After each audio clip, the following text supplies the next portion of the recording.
Before introducing our speaker, let's just take a moment to recognize that the historic ties between Liberia and the United States is very poignant. Founded in the early 19th century by freed Black Americans, Liberia holds a unique place in history as the second Black republic globally and the first in Africa. As in recent words by Trump, and I had to say this, Liberians speak good English. But more importantly, I think it's what's key about today and the importance of our guest speaker is that Liberia is open for business and investment. So it's my honor to introduce and share a brief bio of today's speaker, His Excellency Al-Hassan Conteh, who was Liberia's ambassador to the United States. His distinguished diplomatic career includes serving as Liberian ambassador to Nigeria with concurrent accreditation in Benin and Equatorial Guinea, and as a permanent representative to ECOWAS, where he dedicated and he chaired both the Permanent Representatives Committee and the Mediation and Security Council at the ambassadorial level. Beyond diplomacy, Ambassador Conteh is also a respected academic and university leader. He served as president of the University of Liberia and had numerous roles as vice president of academic affairs, director of the demographic unit, and project director for post-conflict curriculum development in partnership with the US Institute of Peace and California State University. His research and publications span conflict studies, population and development, and child mortality. Ambassador Conteh holds a Ph.D. in regional science and demography from the University of Pennsylvania, as well as advanced degrees from the UN Cairo Demographic Center and the University of Liberia. He has many honors that many not to list today, but most importantly, a few are including a recognition as a Fulbright Scholar and a UNFPA Fellow. So throughout his scholarship and service and statesmanship, Ambassador Conteh remains deeply committed to advancing peace, democracy, and sustainable development in Liberia, Africa, and beyond. So Ambassador Conteh, the microphone is yours, and please. Thank you, my dear sister Mariama, for that introduction, and let me thank you, Mr. President, for this invitation, and also to thank my compatriot, Nadi Davis, I think, who helped to organize this program. I'm happy to be here. I want to start by introducing the Minister Counselor for International Cooperation and Development at the embassy.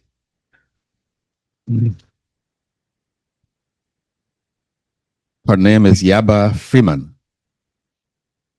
Mr. President, when I received your invitation, I was very happy because I said to the executive secretary at the embassy that we have to make this happen for a variety of reasons, one of which is that in the summer of, I think it was 1993, as a grad student at the University of Pennsylvania, I received a small grant from the Gundika Foundation. It's a Rotary club in Philadelphia. Liberia was established as a modern state on the west coast of Africa in the early 19th century. And at that time, the US census results had shown that the Black population, the growth rate of the Black population was growing very, very high. And I think there were some concerns here in Washington about that. And so talks started about finding a solution that was couched in humanitarian languages. There were several quote-unquote philanthropists who wanted to make sure that Blacks at the time who were manumitted slaves or freed slaves had an option, to living here in the United States. So it's a long story, but that's how it started. And there were several prominent, American, including President James Monroe, and this was during his time, that gave credence to this project. But of course, the United States was very careful because it didn't want to establish a colony somewhere else. So a small fund was provided by the US Congress to help relocate African Americans who wanted to go back to the West African coast. And the area selected was at the time called the Grain Coast. The Grain Coast because it was frequented by Portuguese merchants. I'm sure you remember the name Pedro da Sintra, who frequented the West African coast and named many of the places. And so a small piece of land was identified in this area, and some negotiations went on with the chiefs at the time, because this Grain Coast was occupied by natives, meaning indigenous people, who had their own systems. You know, there were chiefdoms and confederacy. And so after that negotiation, the United States provided some money to an organization like yours. It wasn't the Rotary Club, but it was called the American Colonization Society, for short, ACS. And the ACS had several governors that went to Liberia to help this project. And that's how the modern Liberian state was formed. And if you look at the demographic data at that time, I have a copy of it. When I was a grad student, I discovered the listing in the rare book library at the University of Pennsylvania. I just stumbled across it. And it has all the Liberians who went to Liberia, the Americans, or the Black Americans at the time who went to Liberia, listed by age, by profession, typical of these survey listings at that time, criminal history was the title.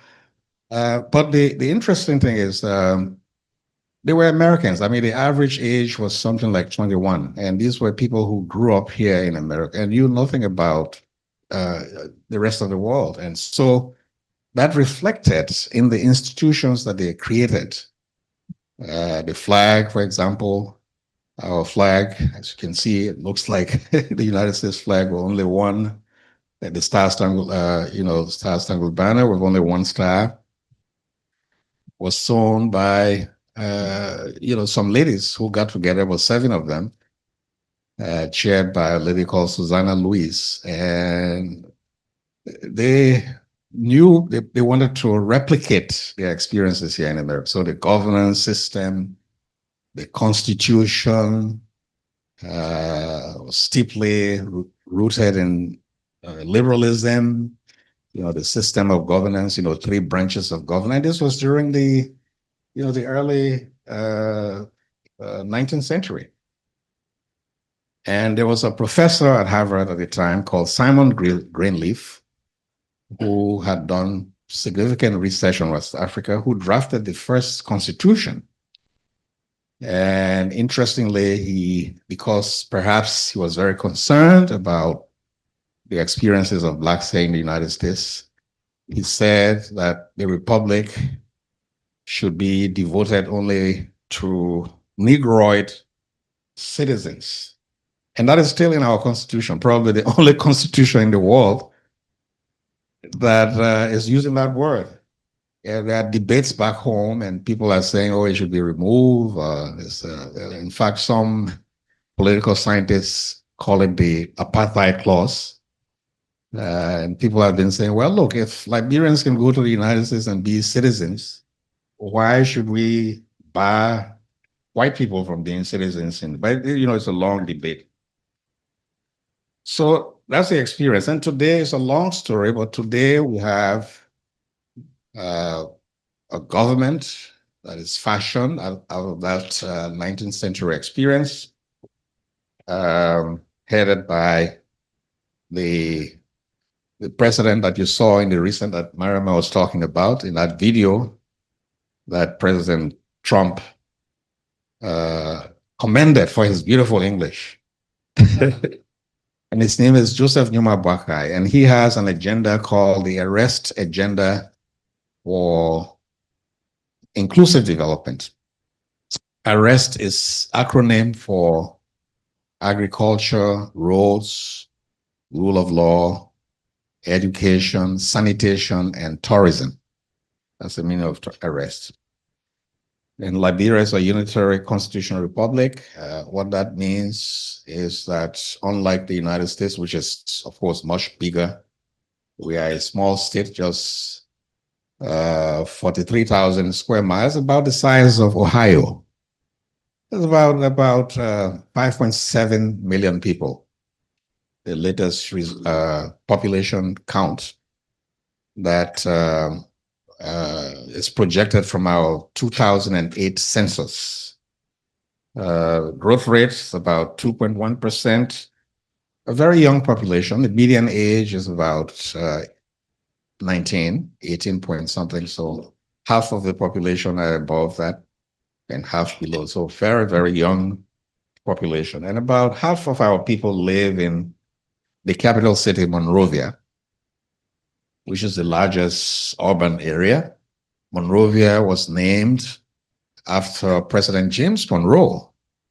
During whose presidency, Liberia was founded in the 19th century.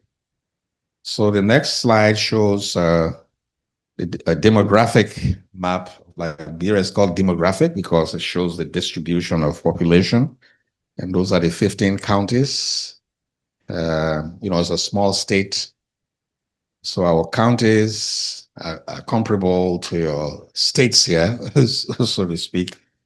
And that's further divided into districts and clans. Most of our people live in clans in the rural area, but about 50% of them live in urban areas.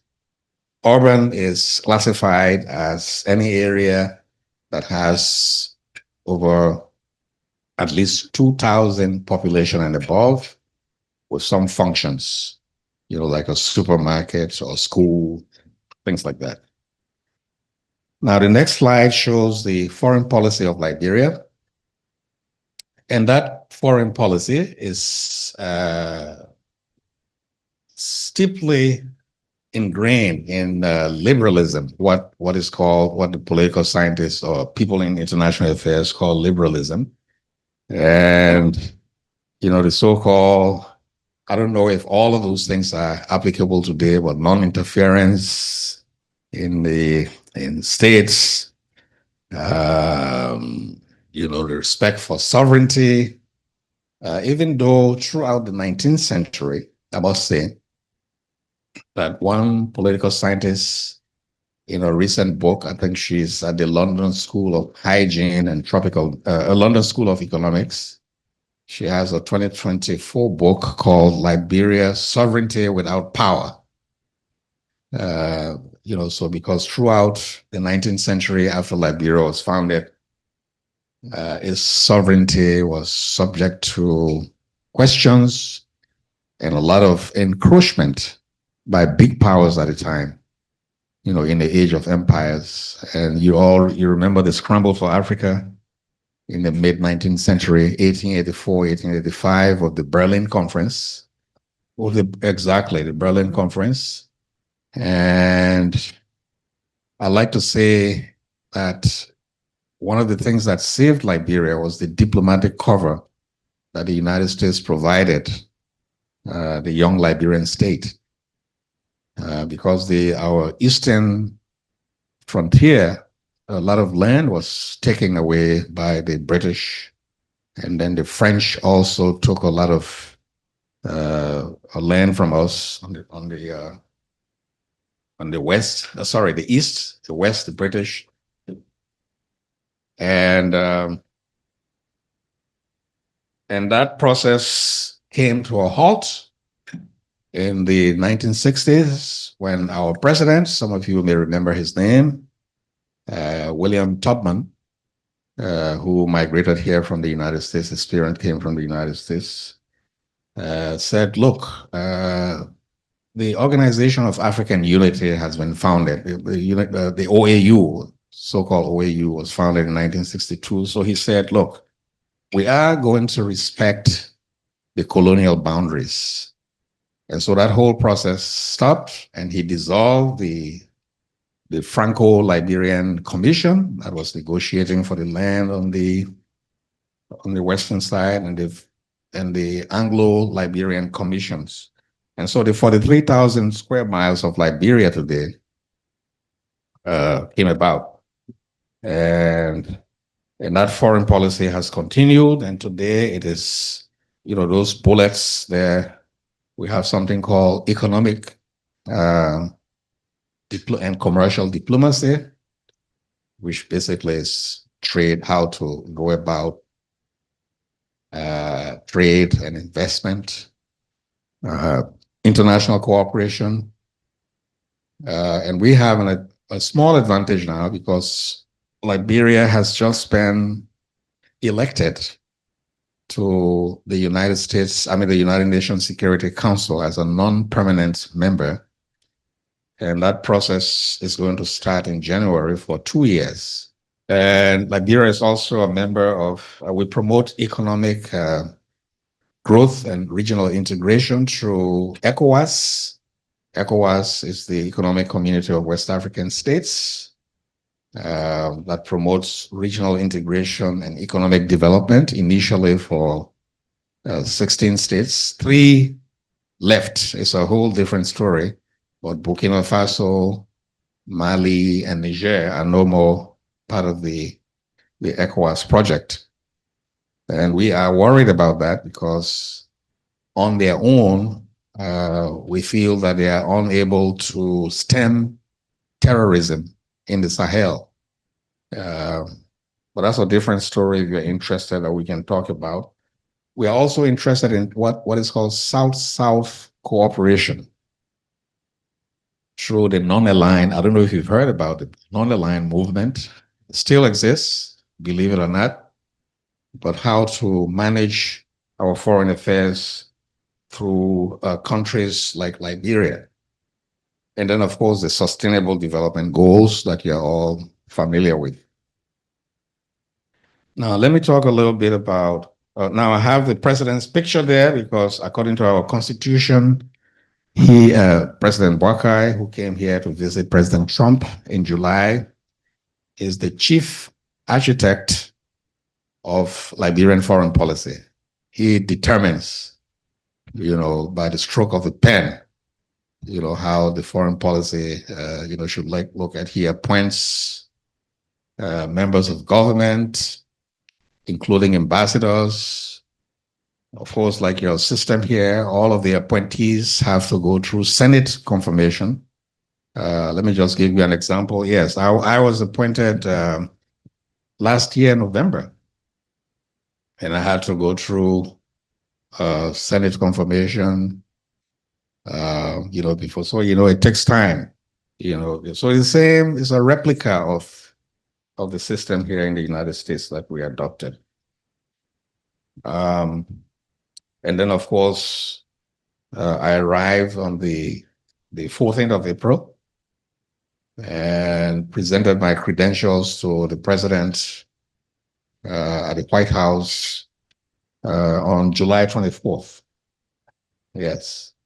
It was a very interesting experience. The president was very, very welcoming, very nice guy. Welcomed me to the White House and racing. You'll see the picture shortly. So let's talk a little bit about the economy. So the main feature of the economy, Liberia, unfortunately, is still an enclave economy in the sense that you have the term enclave is debatable, in the political science literature, but I like to use it because you have countries that we export our raw products to, including the United States. We send mostly rubber and iron ore, to the United States and other countries. And then you have this large urban area, and then you have other places like Firestone. I don't know if you heard about the Firestone experience in Liberia, but it's a huge rubber corporation. It was bought recently by the Japanese, and it's now called Bridgestone. Yeah, so you have this Bridgestone. Yeah, like the tire. Yeah, like the tire. So Japanese owned. So those are the main features of our economy. 4.8% growth rate. Our main industries include, agriculture, iron ore, rubber, forestry, diamonds. For those of you who like diamonds, we have a lot of diamonds. They say diamonds are forever. We have gold,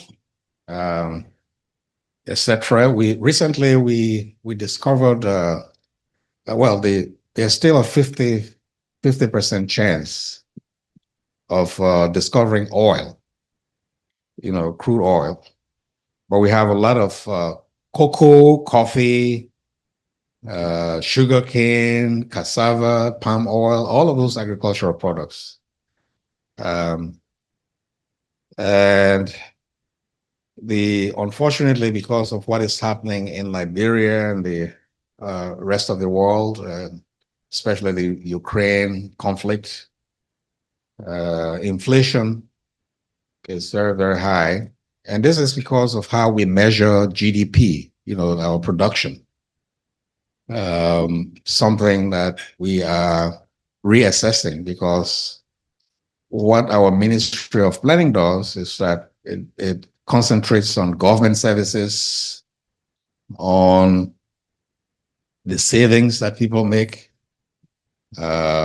investments that come in, and then the net difference between import and export. The trouble is most Liberians work in the informal sector, that is not captured, small businesses.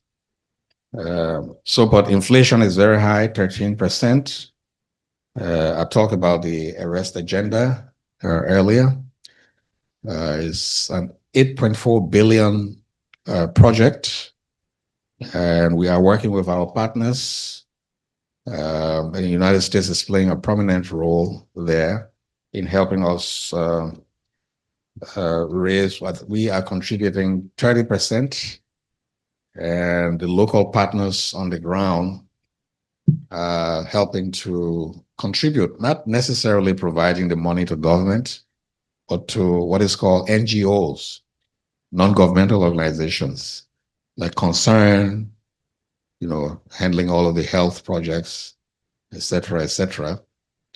But you know what happened recently because of the cutbacks in USAID funding. A lot of those projects now are in limbo, that we are, and it is my job now to negotiate with the State Department and say, well, and my line has been, well, don't forget Liberia. We are a great partner. You founded Liberia. And during the Cold War, Liberia was the host of many U.S. interests. Yes, in fact, President Roosevelt visited Liberia during World War II. And through the what was called at the time land lease. In fact, he was the first president, US president, to say trade, not aid. Yes, it was President Roosevelt. Of course, he changed that quite quickly, because when the war started, he noticed that the United States had to put a lot of investment in Liberia because of Liberia's location. It's about 8 hours from JFK. So it hosted, the military forces of the United States that were very central to the success of the Allied forces at the time. And he visited Liberia. As you know, he wasn't too well. We have a picture. I think we'll get to the picture shortly. He's sitting in his armchair and greeting the troops. So right now, like many developing societies, we have some concerns. We are fighting hard against corruption, which is a bane in our culture. The president has taken steps. And so everybody, including ambassadors, for example, when I went for my confirmation hearing, I had to sign. We have an agency called the Anti-Corruption Commission.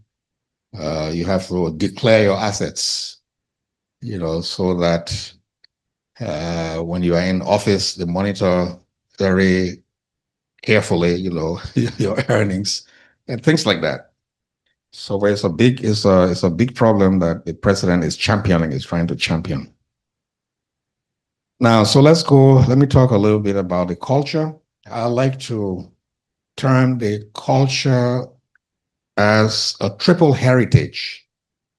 Now, this was a terminology that was invented by a 19th century scholar who lived in Liberia. He has a book. Some of you might have read it. Professor Blyden, Edward Wilmot Blyden, has this book called Christianity, Islam, and the Negro Race. It's a very fat volume, but he coined this term, the triple heritage, as the inheritance of Liberians. So when they founded the states, the Americans who left from here to Liberia went with a Christianizing, Westernizing mission and founded the churches. So like the United States, you have all kinds of churches.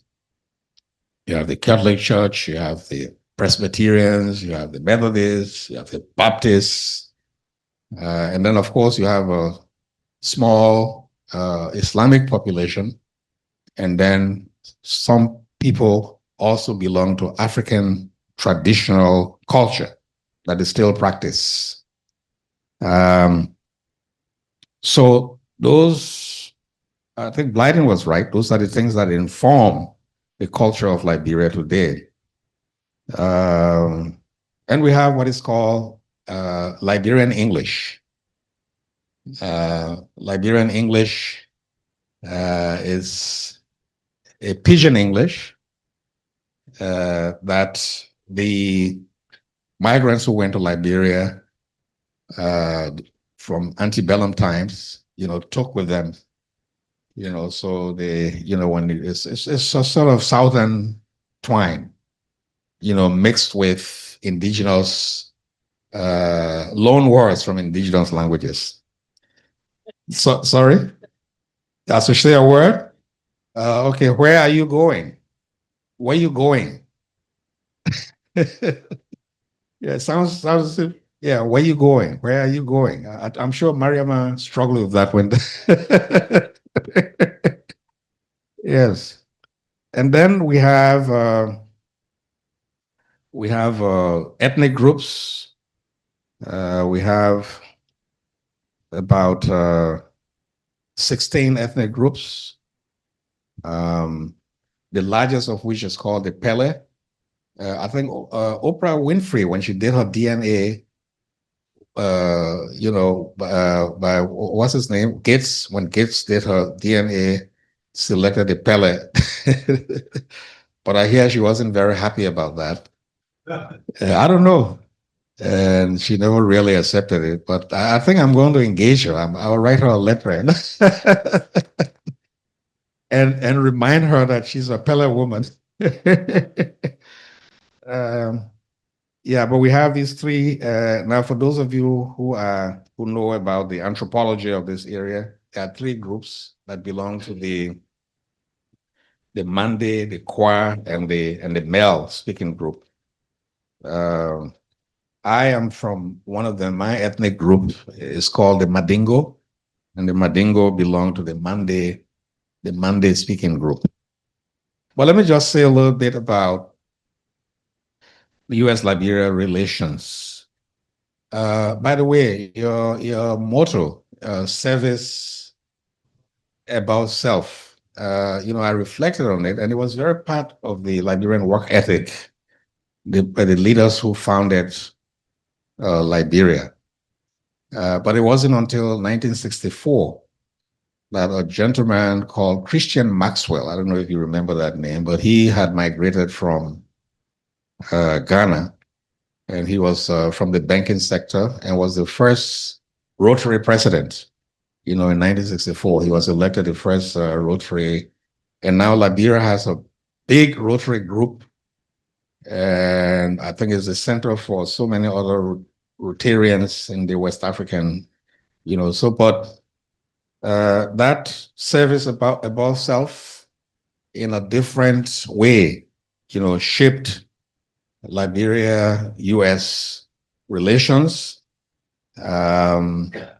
And the United States recognized Liberia in 1862, although the country was founded in 1847, but it took a long time for the United States to recognize Liberia. The United States provided diplomatic backing, as I said, for Liberia, and helped to stabilize the Liberian relations with it.